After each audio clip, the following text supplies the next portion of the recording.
Hello all traders.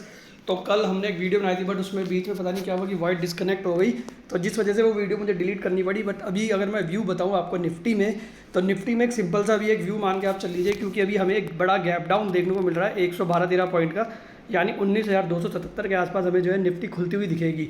And हमारी जो closing थी निफ्टी की वो 386 के आसपास हुई थी। तो ऑलमोस्ट यहाँ से देखें तो 100 से लेके 120 पॉइंट का हमें गैप डाउन देखने को मिल सकता है।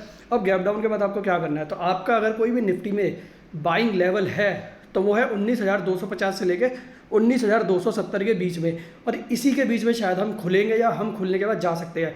आप यहाँ पे जो है निफ्टी को खरीद सकते हो with the SL of 19 to 30 के एसएल के साथ आपको जो है निफ्टी को बाय करना है, और जितना नीचे से बाय कर लो उतना अच्छा है। लेकिन अगर 19,230 का एसएल टूट गया और उसके नीचे निफ्टी ने जो है ट्रेड करना स्टार्ट कर दिया, या आप जो है 19,200 का भी एसएल रख सकते हो, कि हो सकता है क्योंकि अभी ग्लोबल डाउन है तो हो सकता है कि 19,230 भी टच हो जाए। तो एक बड़ा अगर एसएल रख सकते हो, रिस्क ले सकते हो, तो 19,200 के एसएल के साथ जो है आप निफ्टी को बाय कर सकते हो।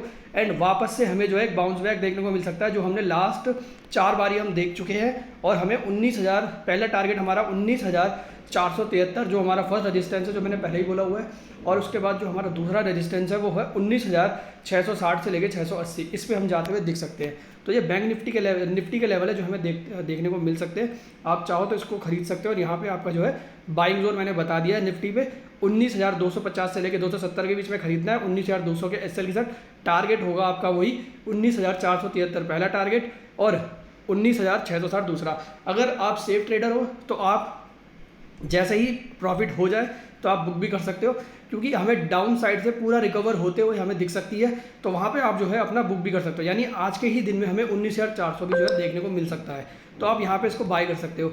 अगर बात करूँ बैंक निफ्टी की, तो बैंक निफ्टी जब निफ्टी में गैप डाउन हो तो बैंक निफ्टी में भी गैप डाउन होगा, और ये भी हमें जो है 44,250 के नीचे खुलती हुई दिख सकती है। तो पहला जो हमारा सपोर्ट है वो टूट जाएगा, 19,250 का जो हमारा सपोर्ट है वो टूट जाएगा।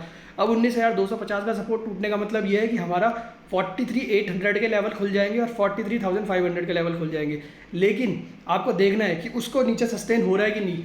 अगर बड़ा गैप डाउन होता है, अगर निफ्टी में जैसे 100 पॉइंट का है, अगर बैंक निफ्टी में 200 पॉइंट का होता है, तो हम शायद 19,300 के आसपास खुले। अगर हम 19,300 के आसपास या 250 के, अगर हमारा 19,200 के ऊपर वापस अगर हमारे 44,200 के के ऊपर वापस बैंक निफ्टी आ जाता है, और हम उसके ऊपर 1 घंटा सस्टेन कर जाते हैं, तो फिर आप जो है वहाँ से हमारा बाय बनता है 44,150 के एसएल के साथ। ही 44,100 के एसएल के साथ आप बैंक निफ्टी को खरीद सकते हो, और हमें पहला टारगेट 44,500 जो हमारा क्लोजिंग है, और उसके बाद जो है 44,800 और 45,000 का टारगेट हमें जो है बैंक निफ्टी में देखने को मिल सकता है। तो बैंक निफ्टी बाय है, लेकिन 44,200 के ऊपर ही बाय है। और टारगेट भी मैंने आपको बता दिया, एसएल 100 पॉइंट का रहेगा 44,100, टारगेट आपके पहला टारगेट 300 पॉइंट का 44,500, उसके बाद दूसरा टारगेट 44,800, वहाँ से हमारा 500 पॉइंट ऊपर, और उसके बाद हमारा जो है 45,000 यानी 800 पॉइंट ऊपर। बिल्कुल 44,200 के आसपास ही खरीदना है।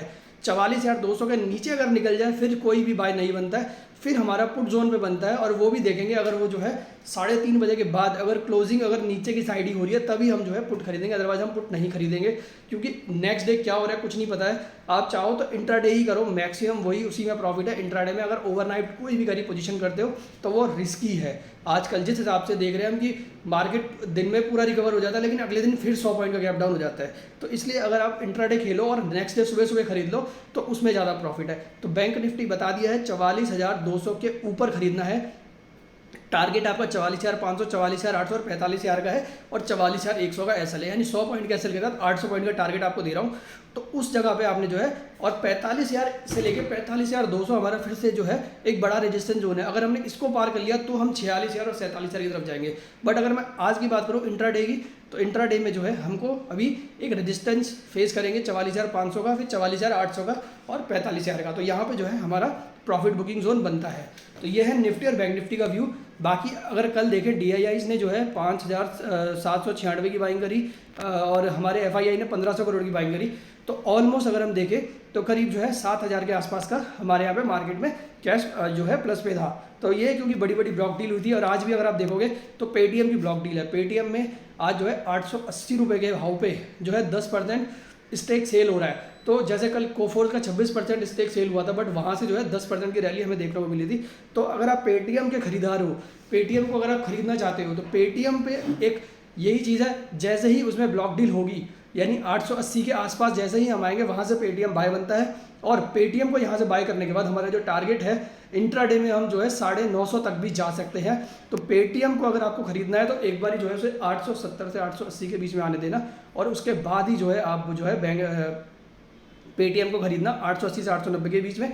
टारगेट आपके आज के दिन में ही 950 के होंगे, और अगर 950 हमने क्रॉस कर दिया तो पोजिशनली टारगेट हमारे कम से कम 1100-1500 तक के भी हमें देखने को मिल सकते हैं। पोजिशनली का मतलब यह है कि इस साल के एंड तक हम जो है 1000-1100 तक जा सकते हैं, बट अगर हम बात करें लॉन्ग टर्म की तो हम जो है 1300-1500 तक जा सकते हैं। तो ये निफ्टी, बैंक निफ्टी और पेटीएम का व्यू मैंने आपको दे दिया है। वीडियो अगर आपको पसंद आए तो इसको लाइक करना, सब्सक्राइब करना, शेयर करना, एंड कोई भी व्यू लेने से पहले अपने फाइनेंशियल एडवाइजर से सलाह ज़रूर ले लेना। Thank you so much. आज की वीडियो में इतना ही।